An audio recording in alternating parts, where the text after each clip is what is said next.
আসসালামু আলাইকুম। ইনফো টেলিভিশনের সকলকে স্বাগত জানিয়ে খবর পড়ছি আমি নাসির উদ্দিন শিকদার। রাজধানীর ৩০০ ফিট এলাকায় বিএনপির ভারপ্রাপ্ত চেয়ারম্যান তারেক রহমানের ঐতিহাসিক স্বদেশ প্রত্যাবর্তন উপলক্ষে তাকে স্বাগত জানাতে ঢাকায় সমবেত হয়েছেন লাখো নেতাকর্মী ও সমর্থক। দেশের বিভিন্ন জেলা থেকে বাস, ট্রেন, লঞ্চ সহ নানা যানবাহনে করে বিপুল সংখ্যক মানুষ রাজধানীতে আসেন।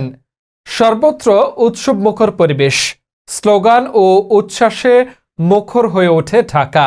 এতে বিভিন্ন গ্রাম ও শহর থেকে আসা নেতৃবৃন্দরা বলেন, আমরা এতদিন অপেক্ষা আমাদের বিএনপি ভারপ্রাপ্ত চেয়ারম্যান তারেক রহমান বাংলাদেশে আসতেছে।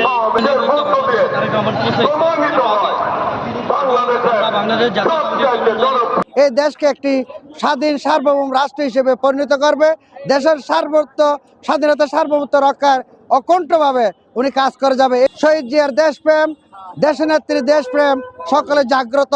আমরা এই জনসমাবেশ থেকে মেসেজ দিতে চাই, 12 ফেব্রুয়ারি যে জাতীয় নির্বাচন, সেই নির্বাচন আমাদের লক্ষ্মীপুর 4 আমাদের নেতা আলহাজ এবিএম আশরাফুদ্দিন নিজানকে আপামর জনসাধারণ ধানের শীষে ভোট দিয়ে অবহেলিত রামগতি কমলনগরের জনগণের উন্নয়ন করার সুযোগ করে দিবেন।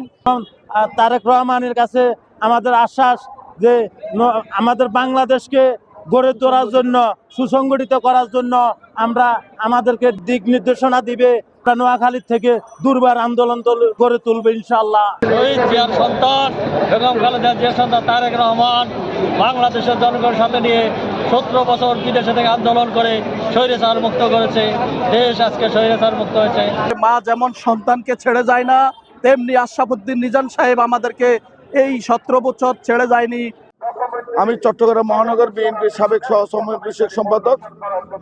আমরা গতকাল রাত ট্রেনে করে এসেছি আমাদের প্রিয় নেতা, যিনি আমরা বারবার স্লোগানে বলেছি মা মাটি ডাকছে, তারেক রহমান আসছে, আমাদের এই স্লোগান বাস্তবায়ন হতে যাচ্ছে। শত কষ্টের মাঝেও কারোর কাছে কষ্ট মনে হয় নাই। তার কারণ আজকের দিনটি আমাদের কাছে একটা ঈদের মতন একটি আনন্দ আমাদের কাছে লাগছে। ইনশাআল্লাহ দেশ নেত্রী বেগম খালেদা জিয়ার সাথে কিছুক্ষণ পরেই দেখা হবে আমাদের প্রিয় নেতা তারেক রহমানের। আমরা বিশ্বাস করি মহান রব্বুল আলামিন আমাদের নেত্রীকে সুস্থ করে তুলবেন এবং সেই সাথে আগামী নির্বাচনে উনিও বুদ্ধি দিয়ে, পরামর্শ দিয়ে, যুক্তি দিয়ে, হৃদয়ের অনুভূতি দিয়ে আমাদের লক্ষ্যে, বাংলাদেশের মানুষের লক্ষ্যে, সবার আগে বাংলাদেশ, এই যে আকাঙ্ক্ষা, সে আকাঙ্ক্ষার বাস্তবায়নে আমরা ঐক্যবদ্ধ থাকব। রিপোর্ট করেছেন প্রিয়া রানী, ক্যামেরায় ছিলেন মোস্তাফিজুর রহমান। এতক্ষণ ইনফো টেলিভিশনের সাথে থাকার জন্য ধন্যবাদ।